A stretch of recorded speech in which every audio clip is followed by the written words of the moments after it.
Hello, everybody. I'm David Butler. I'm Emily Freeman. Welcome. This is Don't Miss This. We're so excited y'all are here with us.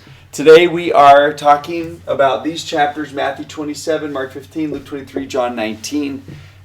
These cover the crucifixion, the trial and crucifixion of Jesus, and kind of some heavy chapters, but we can promise you a happy ending at the end of the lesson. Because I only like happy endings. Yeah. That is true. I built one in for you. I think God did.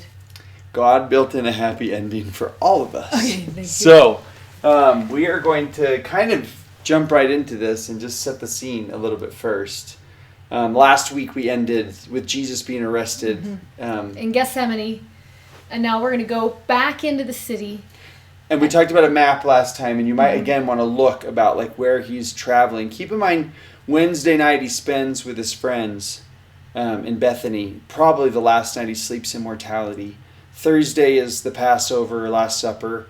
He's up all night. Gethsemane. There's going to be the trial and all of those things. The whipping, the scourging, all those things are going on. You know, and as you read it, like there's not much detail there, but remember that the Romans were masters of torture. So it seems as if the gospel writers are reverently silent on the night that Jesus spends in their prison places. And so that's all through. And then a couple illegal trials on Friday. You can follow that in the maps and just see where he is just marched all over the city starting in the early hours of the morning. Interestingly, his crime that he's now punishable by death is sedition, right? That he's going to try and take over, claims himself the king. That's what they're going to use with the Roman government. But in the Jewish courts, he's going to be accused of blasphemy for claiming that he is God. That's what they're going to charge him on, ironically. So we went through the whole trial scene, and all the trials all that night, and there is just one part that stands out to us as one of our favorite parts of this really hard night. I'm going to be in Mark 15, but Matthew, Mark, and Luke all talk about this part of the story. It's when Jesus is with Pilate, and he's wanting to release him. Let's just talk about who Pilate is for a second. That Pilate is the kind of the governor over the way that the Roman Empire worked is they had all these territories that they were owned, that were part of the empire, but they let them kind of govern themselves. But there was a Roman, official in the government who was kind of put in that place to oversee that particular region. That's the way that the Roman Empire remained peaceful for so many years, was they let them in the country kind of do their own thing.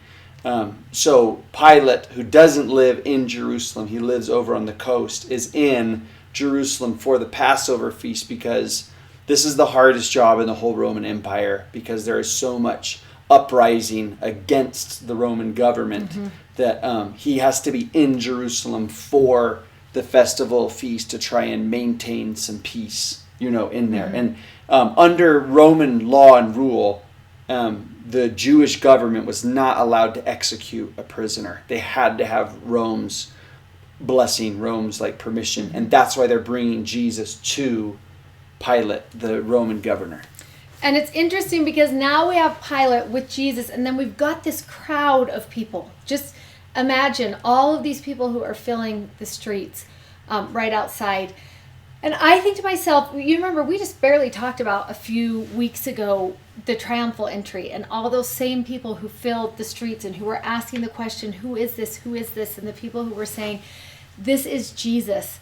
And now we're going to have probably those same people, right, are filling those same streets. And you have Pilate, and he looks out to all the people, and he says in Mark 15, verse 12, and Pilate answered and said unto them, what will ye then that I shall do unto him who you call the King of the Jews?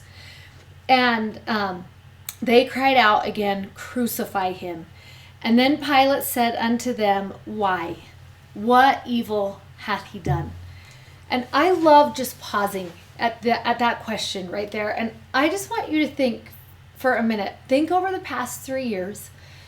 We've had the opportunity since January to really go through and look at Jesus's life in detail. We have watched him go from place to place, the places he walked, the places where he sat and ate, the homes where he visited, the places where he was, the people who he was with. And I want you to think over the past 3 years, if you had to put together a list of the evil he had done in those 3 years, what would be on your list? What can you think of that you would have called evil? And surely those people who were in that crowd had heard of all of the things that Jesus had done. And I think to myself... Or been some of those people. Right, or could have even been. We don't even know if some of those people were there. And I think, if Pilate had said, I'm going to call up here 15 witnesses to testify of the evil you have done, who would they have called? And I think to myself, who I wish they would have called? I wish they would have called the woman who touched his robe. And I wish they would have called the father in Mark 9 who brought his son to the Lord. And I wish they would have called the Gentile woman who said she would even take a crumb from him. And what about the leper? Should they have brought the leper? And what about the blind man in John 8? And you just start going through and thinking, if they had just lined up those people and then said, you be a witness for what he has done the past 3 years. Can you imagine what those people would have said? What about Lazarus? Should we end with Lazarus? Because you just want to go through the man at the Gadarenes. You may want to take some time tonight, because this will be the end of the ministry of Christ. We will have one more lesson. I think it'd be really tender after this video to take some time and let your kids talk about who are the witnesses of Christ that we have come to know in these weeks since January, and what have we learned about his character, and what have we learned about who he is and what he does. What about the woman caught in adultery? I mean, can you imagine each of those people coming to Pilate and saying, let me tell you what he did for me, and let me tell you what he did for this one and for this one. Right, you can't, I want to be in the crowd, I want to be standing in there, and for Pilate to stand up and be like, what evil hath he done? It's like, give me the microphone, let me tell you about the night he saved my life. Let me tell you about the second chance he gave me. What about Jairus? Right. Let me tell you about when he raised my daughter. Right. That is such a great question as to use as just to look back over these 3 years. Why should we crucify him? What evil hath he done? Or rephrase it for him and say, what good has Jesus done? And I think each of us are going to come to a point in our life, and maybe several times, where we choose Jesus or we turn our back on Jesus. And probably all of us in our homes know someone who has been faced with that choice and has chosen one or the other. And that's reality. That is the world that we live in. That is the life that we live in. And I think it is so important to realize, as we are reading through Mark 15, this is a time of choosing. This is a time of picking sides. This is a time of saying, I will believe in Jesus Christ, or a turning away from that belief and crucifying him. And we watch that happen. And another part that we just love is in this very same chapter. If you were with us for the Easter videos, we love this part. And I'm just going to barely touch on it. If you want more about this week, you can go back to LDS Living on their YouTube site and watch all of these people's experiences with Christ. But one that is tender to us is Simon, who is a Cyrenian. And we're going to read in Mark 15, verse 21. There is a phrase I want you to see. It happens twice in this chapter. It's when Jesus is carrying his cross. This is after that terrible night. He's been beaten. He's got that crown of thorns. His back has been whipped. He's exhausted. We don't know the torture he went through or the extent of the torture that we went through, but we know that it happened. And then they want him to carry his cross, and he can barely do it. And so the soldiers grab this man out of the crowd, Simon, and they compel him to carry the cross. And I love this phrase that we see here. It tells us they compel one Simon, a Cyrenian, who passed by. Now, I just want you to think about those words for a minute. This is a situation that is taking place, and here comes a man who is passing by, and they grab him and tell him to carry the cross of Jesus, and he does. He takes his cross, and he bears that burden. And his two sons watched that experience. And then Bible scholars believe they became strong members of the church in that time going forward. But there's another place where we see people passing by, and it's in verse 29. In my scriptures, I have linked these two phrases together because I think it is so important. It says, after they put him on the cross, and they write the thing above his head, the King of the Jews, and he's crucified with two thieves, it tells us in verse 27. And then in verse 29, it tells us, and they that passed by railed on him, wagging their heads and saying, you say you destroy the temple and build it in 3 days. Save thyself and come down from that cross. And there's just two things right there that are so paralleled, and the lesson is so good because one passed by and carried the cross, right? He was like, this is important. This is an important man. This is the most important event that will happen in mortality, and I will be a part of it. And there was a whole other group that passed by and mocked that and spit on him and told him, you come down from that cross, right? I don't want anything to do with that cross. I don't want anything to do with what is happening right now. And it is the choice of our existence. It's the choice of mortality. It's the choice of everything we believe. Do we accept Jesus who died on the cross for us as our Savior? And do we want part with him? And will we take up that cross and follow him? Or are we the others who pass by who mock that and spit on him and have no belief in what took place in that moment for all of us? It's just a good time to sit and ponder, what does that moment mean to you in your life? And what is the significance of what is happening in these chapters to you? And why is it so significant?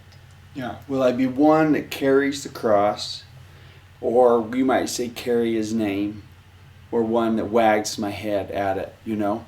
And what's interesting is in this story too, you have a lot of these other people that we didn't mention during Easter week that are on here that I think are just kind of somewhere in between. And that's okay too, you know, for somebody to be, because I want to say these people who wagged their heads at him did not have a chance yet to have a one-on-one experience with him, and that's why they're responding, you know, the way that they do. And you love that he's teaching up until the very end of his life, right? He's giving people a chance to be a part. Simon joins at the very end. We're going to watch a centurion join at the very end. There's going to be people up until the moment he dies that are the thief on the cross, right? Until the very last minute, he is meeting people where they are, and people who are choosing get to have that one-on-one experience. Simon carried the cross. We love the centurion. There's going to be a list of people that you can look at here that are just going to make statements that are letting you watch people decide what side of the line am I going to stand on. Or rather, where on this journey am I? You know? Like, where do I fit? Yeah. What do I know of Christ? You love just starting right in verse 26, and then we're going to go through Mark and Luke and some other places, how the soldiers wrote right above the cross, the King of the Jews. So there is their statement of who he is, of what they believe. And remember the sign said, you know, no, remember the Jews wanted it to say that. Yes. But they're like, but this is his accusation about himself. So really they're kind of saying, he says he's the King of the Jews. Yeah. But we don't know. Yeah, but which is what Pilate said also. Right. You say this is who he is. I love the centurion. At the very end, after the vinegar is given and he cries and gives up the ghost, and in 38 the veil of the temple is going to rent in twain, and we're going to talk about that in a minute. And then in verse 39, and when the centurion which stood over against him saw that he so cried out and gave up the ghost, he said, truly this man was the Son of God. And you love that even at the very last moment, he's still having those one-on-one, he's leaving those impressions with people. And I can't wait to find out the rest of that guy's story. Oh, I know. Don't you want to know what happens to him that and guy? Malchus, who lost the guy his with ear. The ear. I want to know what happened to those guys. You have a thief on the cross. We'll talk about this. This is in Luke chapter 23, verse 41 and 42. One of them rails on him and says, if you're really God, then set me free, you know. And the other one says, he's done nothing wrong. And then actually asks him, for forgiveness.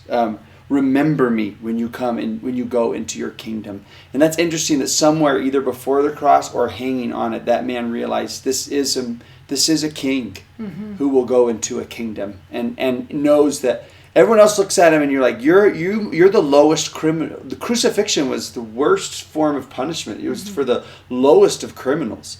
But that thief looks at him in that lowest moment and still recognizes him as king. And we talked about this at Easter, but I am just so in love with this thought this year that Jesus was so good at meeting people where they were. And he met the woman at her well and the daughter of Jairus in her bedroom, and he's going to all those places. And I love, even at the very end, he meets that criminal where he is. He meets him on his cross. And even up in those final hours when he is performing his most important work, he still focuses on the one.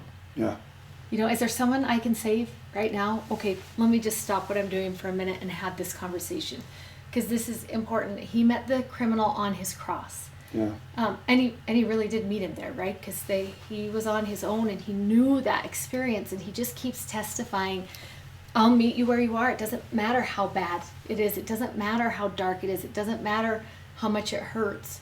I'll meet you in that place. Right. Pilate's wife, you get one spot of her in Matthew 27 where she just says to her husband, leave him alone. I had a dream about him, and he's a just man. It's her only interaction with him. It's just interesting that she's just like, I just think he's a good person. So and you love a woman's witness. I just love another woman's witness on this. In the grouping. And then I forgot him on the paper, and he's my best one. Barabbas, who's in Luke 23. So there was a tradition, kind of a deal between the Roman government and the Jewish nation, that at the time of Passover, they would release a prisoner. So Pilate does a couple of things to try and appease the crowd. One of them is he has Jesus whipped 39 times. There's an alarm going off. It must be time to be done.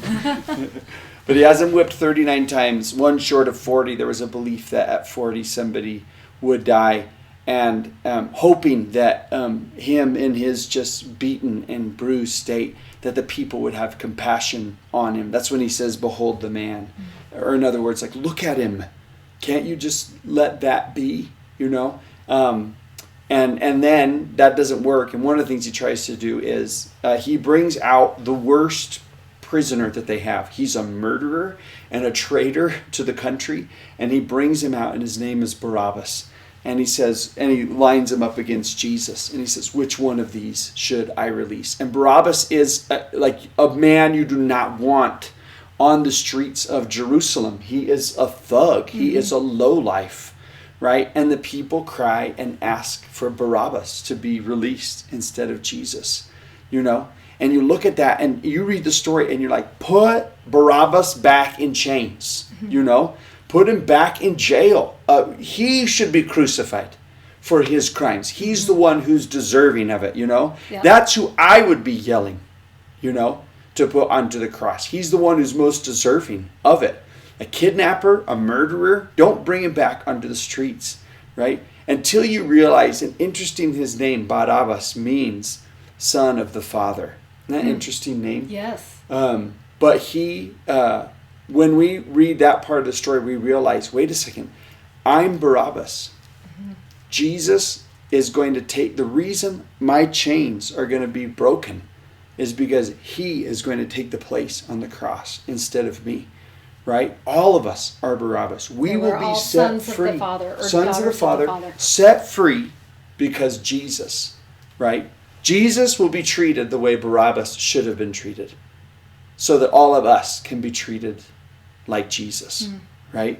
And that it's a substitution scene right there in the middle of that. Well, none of that works, as you know, and Pilate washes his hands, which was a symbol of I have nothing to do this. Elder Maxwell said his hands were never more dirty than the moment that he washed them. But he hands him over, and he's taken to Calvary, or Golgotha. That's the Greek and Hebrew word. Both mean place of the skull. Just so you know, you could run from Calvary to the tomb in about 30 seconds. Like they're really, really close. The tomb that he's buried in, they're really close to each other. And he's taken up onto this hill for crucifixion. I mentioned this earlier, that the Romans were masters of torture, and they had just developed this awful way of treating their worst prisoners in the most painful and embarrassing way, that they could.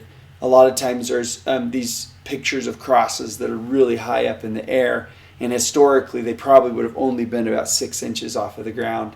That way they're just eye level with people. People could throw things at them or accuse them of things or spit on them. But Jesus was nailed to the cross, as you know. And right in the middle of the hands are where all the nerves congregate.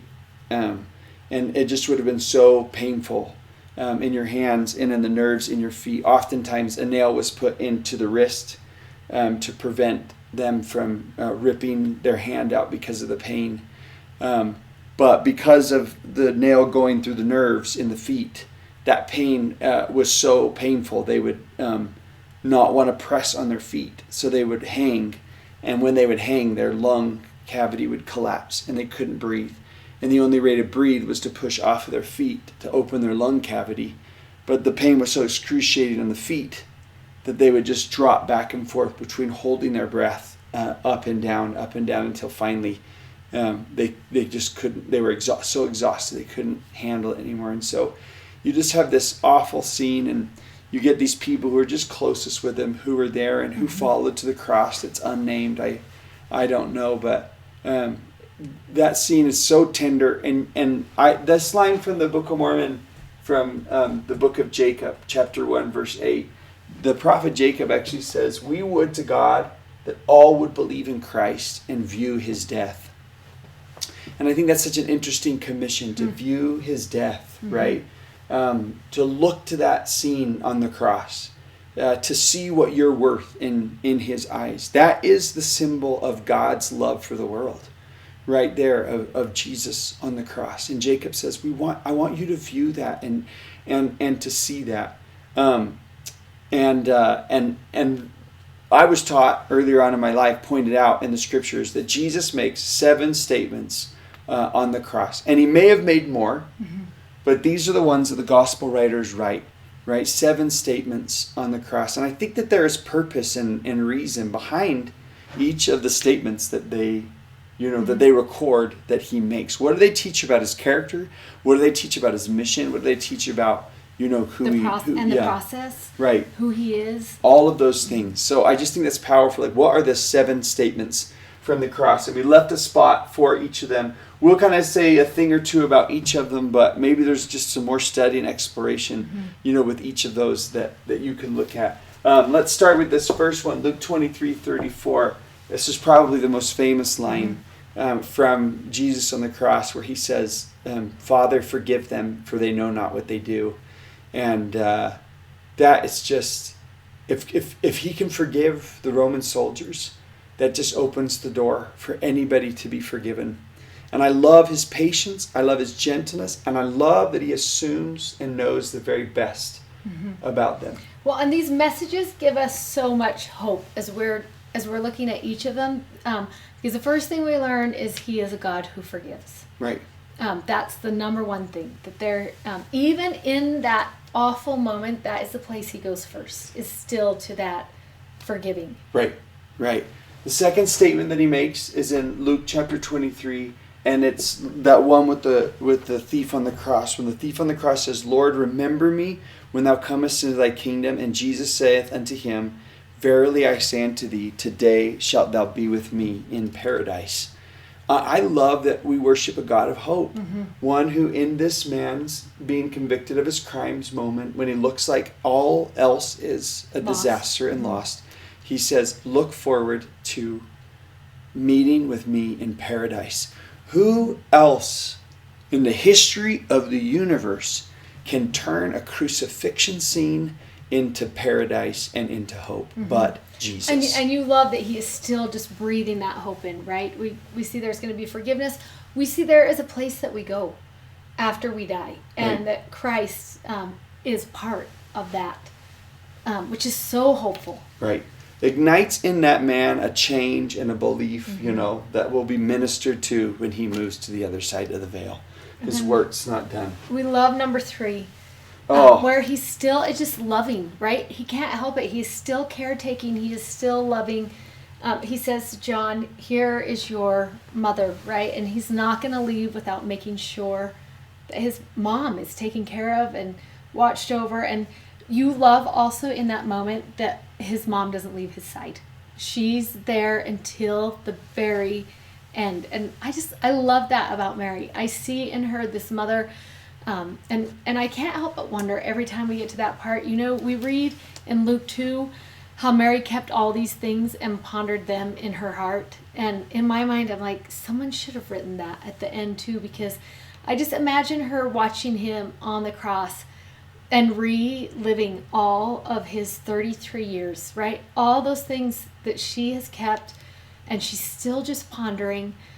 What is this and what does it mean? And you have to think that the Spirit was tutoring her and mentoring her and helping her to understand that this was part of the process of what she knew and what she believed. It is so sweet that he remembers his mom. Right.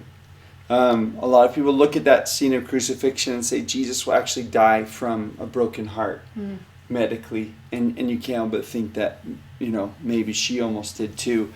But I love that there he is. This has just been indicative of his whole ministry, that in the moments when he wanted to turn in, he turns outward. This is a moment when he should wallow in his own pain and pity. He literally is suffocating, and he still finds a way to have compassion. There is a fantastic talk from Elder Bednar. We'll link it in the newsletter. But at the beginning of it, he quotes this line from Elder Maxwell, and he says, without the character of Christ, there would have been no atonement of Christ. That only that type of person who's able to turn outward when everything else screams to turn inward. And you see that when he's just like dying and thinks, someone's got to take care of my mom. And what's interesting is it's just for that moment, because he knows I'm coming back in 3 days. But to heal a broken heart in that moment, he still reaches out for. So the fourth one is from Mark 15:34. It's in other spots too. We get it in, I think it's in Mark where it's in Aramaic. Eli, Eli, lama sabachthani, which means, my God, why hast thou forsaken me? And we kind of learn in this place what Jesus came to do, to descend below all things, even to the point where he would be without the presence of the Father. And I've often always thought about this scene too. It kind of describes what he was paying the price of. What is the penalty of sin? Well, it's the spiritual death, which is separation from God. So it seems like in this moment, Jesus is suffering the penalty of separation and knew what that would from feel God. like. Right. Yep. Yeah. Understood it, experienced it. Yeah. Which kind of, I think, is linked to this one, number 5 in John 19:28, where he says, I thirst. Literally, I think he is thirsty. The one who created water on day 2 has none at that moment. But I also think there's that psalm where it says, like a deer pants for water, so I, yearn for God. So right after, God, why have you forsaken me? He says, I thirst, almost like I need his presence. It's like water to the soul. And it's important, this, my God, why hast thou forsaken me, is actually the starting line of a psalm that they would have known. And I think it's 22. I should have looked 22. it up. I'm almost positive it's 22. Go there. Psalm 22. I don't have my Bible with me, but it's interesting because they would have known exactly what he was quoting. They would have known the scriptures well enough. The Psalms for them were like the hymns for us. So if I started singing the first line of a hymn, you could probably finish all the way to the end. And it's a psalm that is going to say at the end, it's going to talk about how they cast lots for his clothing. They part my garments among them. They cast lots upon my vesture.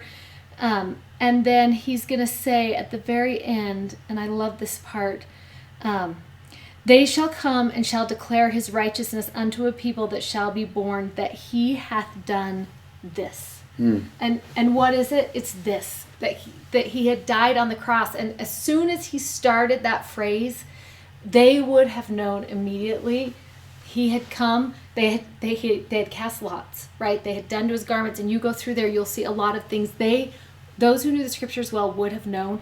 And I love that it ends with those 5 words, that he hath done this. Yeah. It's just so symbolic. I love also when we read about I thirst in our number 5 that's going to be in John 19:29. This is so interesting and so good, because it talks about that they give him vinegar on a sponge, and in order to get it up to him, they use hyssop, which was something that was used at the Passover, and it was used for purification.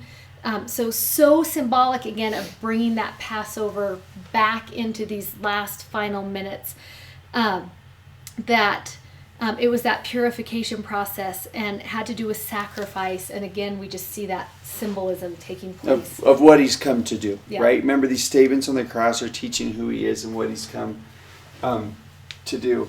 And then number 6, John 19:30, where he says, into thy hands I commend my spirit, which again is a future hope for every single one of us, that one day that we can enter into his hands also because of what Jesus has done. But this is also not a cry of defeat, but a cry of victory, right? Where he says, like, I haven't been defeated. I have now chosen, into thy hands I commend my spirit. The fight has been fought and won. And that goes right into the very last line he says in Immortality, Luke 23:46, where he says, it is finished, right? Not his life, but his mission that he came to redeem mankind. It is finished. Yep, the plan.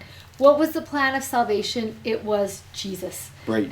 And Jesus had to die on the cross in order for the plan to be put into effect backwards and forwards and everywhere it needed to. And in that moment, that plan was fulfilled. It was finished. It was finished. That is a line that should give hope to every Christian everywhere in the world, right?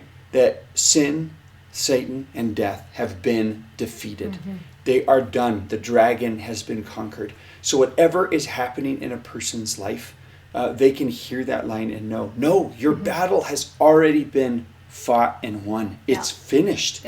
Your salvation is no longer in the balance. It's finished. It's been paid for. It is done. You can rest in righteousness because of that line. And then the happy line I promised. Even though these have been kind of happy, they are statements from the cross, but really they show every single one of them are so hopeful. But here in Mark chapter 15 verse 38 is an interesting thing that happens. You remember that the temple in those days was set up with a courtyard and then a holy place and a most holy place, the Holy of Holies, where the Ark of the Covenant used to be kept. It was considered to be the throne room of God, the very presence of God himself. Only the high priest could go into the Holy of Holies one day a year on Yom Kippur. One person from one tribe of Israel, one day a year, could rent the veil and go into that place. And after Jesus dies in Mark chapter 15, are you there? Maybe you could just read that verse. Mark 15, and it's 38. verse 38. And it says, and the veil of the temple was rent in twain from top to the bottom. Right. Which means this is a statement from heaven, right? It was not ripped from mortals up, but from heaven down. Once Jesus dies and the work is finished, now the veil covering the presence of God, covering his face, has been split. Now anyone and everyone from any tribe of Israel, from any era of the history of the world, whoever they may be, whatever their past looks like, can now enter into the presence of God because of what was done, the work that was done on the cross, right? That end of Psalm 22 that you read for us, where I love that line that says, they shall come and shall declare his righteousness unto a people that shall be born. And I love that it is our privilege to come to the world and declare his goodness and his righteousness, that he hath done this thing, right? And because of it, all of us can have hope. We can have forgiveness. We can be taken care of. We can find paradise in our awful places. We can overcome what seems unable to overcome. It is hope in the darkness. Right. And so much goodness. How else could there be so much hope in one of the most awful scenes in history except it be with Jesus, right? And he's here. He's among us. He is Emmanuel. God is with us. His presence is here. That's the story of Christianity, is that Jesus finished the work, our salvation, on the cross. Yeah, so good. Okay, see you next week.